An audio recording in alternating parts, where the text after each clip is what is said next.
सुदु डंक से आम ज्ञानर से धारणा नहीं आ जीवन में यही ज्ञान टिक आने जीवन में पारिवार क्षमता को बढ़ाई दीक्षा नवाक हुए। अनेक लोग प्रश्न करते आज्ञा दीक्षा नेले कौन हुए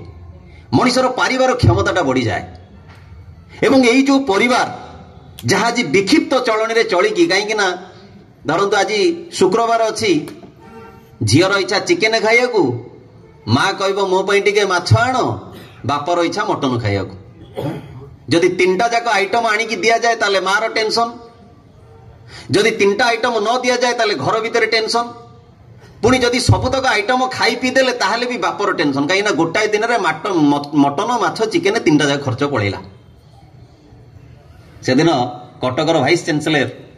प्राणकृष्ण परिजादा जो आश्रम जाइछन्ति ठाकुर को प्रश्न करुचंती ठाकुर से कहते परिवार को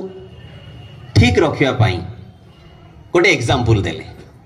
एवं से एग्जाम्पल रे से कहिले ठाकुर कहले जे परिजादा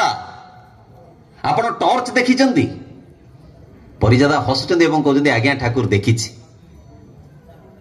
ना से टॉर्च रे बैटरी केमती पकेइबाकू हुए ना ठाकुर सबुतक बैटरी को गोटे मुह आड़िकी पकेइबाकू हुए ना जदि गोटे एपट सेपट हो जाए ना ताले ठाकुर टॉर्च आउ जलिबनी। ठीक सेमती ठाकुर कहले जे परिवार समस्त सदस्य को एकमुखी ही रहिबाकू हुए जदि एकमुखी ही कि परिवारटा रुहे परिवार समस्त सदस्य रुहंती ताले से परिवार मध्य टॉर्च जेमती जळे जेमती आलोकित हो उठे से परिवार मध्य आलोकित हो जाए।